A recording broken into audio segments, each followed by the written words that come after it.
loss statement. It can do that, but it can't do creative accounting. If you've got an unusual problem and it's different from what was in the training data, then it can't help you. So that's where we still need people who are creative, who can come up with new ideas.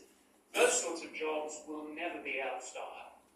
But the boring, repetitive work, well, people didn't like those jobs much anyway. And so they'll be augmented by AI, and that's still better for everyone. There is the doom and gloom aspect. There are some who feel that in the future, maybe it'll be like the Terminator robots and the AI will kill us all. Well, that might happen. But at the moment, AI is essentially a mimic. It can learn from training data and come up with new ways of mixing those old ideas. But it struggles if you ask it to do something completely original. So we're not at the stage where AI can take over the world. One way it might happen is by getting people to be lazy and letting the AI make all the decisions. Because today people use their mobile phone to decide where they should go and follow directions, people are losing the ability to read maps. And so maybe one day your mobile phone will give you directions and you'll just drive off a cliff. It might kill us all that way. That already happens in Australia, where tourists arrive at the airport from another country and their phone tells them to just drive off into the desert and they run out of fuel and die first.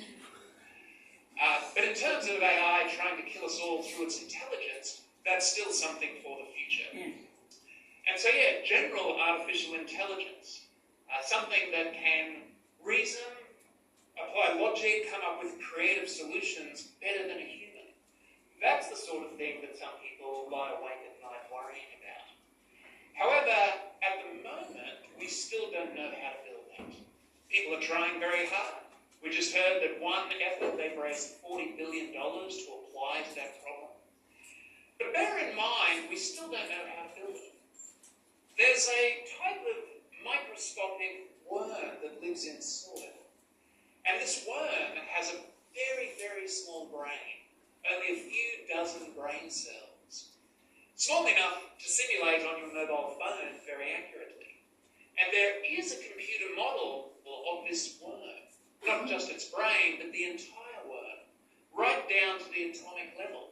Every protein, everything in its DNA, every one of its few dozen brain cells is simulated with perfect accuracy. But do we know how the brain this brain worm makes decisions? It's not enough to find food, it's not enough to reproduce. Can we produce this worm-level intelligence on a computer? No, because we don't know enough about how brains work. So if we can't simulate that worm-level intelligence, we still have quite a distance to go before we can get a general artificial intelligence that is smarter than people. So don't worry about the Terminator robot killing you yet, but yes, do please learn how to read a map, because that's probably going to help. And yes, I think the worst thing that AI can do to us at the moment is just by making people lazy. Instead of thinking for yourself, coming up with a novel approach, it's easier just to ask the machine, what's the quickest, easiest way to do that. You see that with students, of course. Students are very busy. They're often looking for the easiest way to do something. And that can be quite tempting. Another promise in these modern AI approaches is, of course, with language. They started out with large language models. As you know, there are only about 6,000 living languages in the world, and 800 of those languages are right here in Papua New Guinea. So there's a tremendous promise here for the capability of keeping languages vibrant. For those of you who watch Star Trek, remember Captain Jean-Luc Picard? He's French. But in the Star Trek future, French is a dead language. And that's something that bugs him a little. But it doesn't have to be like that. I learned only on the way here that Meta has now produced a translation model that can take over 100 different languages as voice and output to over 35 different languages as voice. And they've teamed up with Ray-Ban, the glasses company, to produce a pair of glasses with a little earpiece so that you can talk to people and it'll translate your language and say that loud enough for them to hear, and then they reply, the microphone will translate the language back so that you can understand what they say. So that, yeah, you can travel to a foreign country, speak in their language and get by, and it's apparently quite good, still not perfect. Again, the bias in the training data, it means that occasionally it slips in a swear word here and there. So they're still working on that, and that, what can you do? But at the moment, 100 input languages, if they can extend that to, say, all 6,000 languages, then that would be a huge boost to providing the support that smaller languages need in order to survive into the next century. So yes, Papua New Guinea has a distinct advantage there, because every new language that survives gives you a new perspective on how to think of things.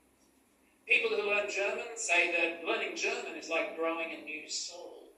So what does it mean if you can learn 800 new languages in terms of being able to see new perspectives, solve problems in new ways? That is a resource that no other country in the world can come even close to. And these new AI models provide a way to make best use of those languages. So we stand at the beginning of a new age. Remember when steam engines were new in the 1790s? And the only thing they could think of to use them was to pump water out of deep mines. So we're at the stage of early AI models. People have come up with some uses, and we're impressed by those uses. But this is only the beginning.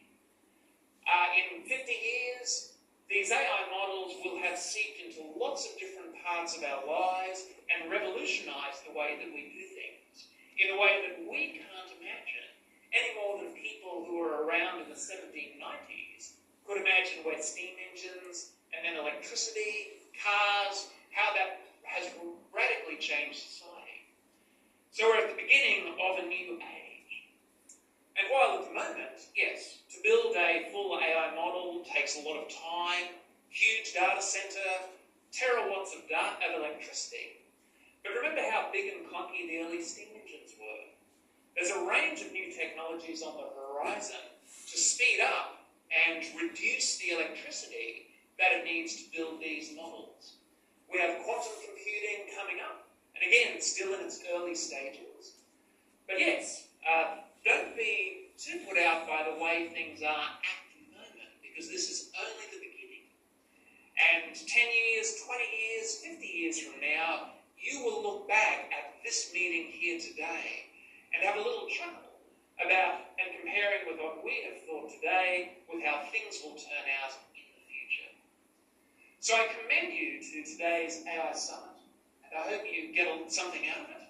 It'll certainly be intriguing and interesting to hear the opinions that will be expressed. So thanks very much for coming.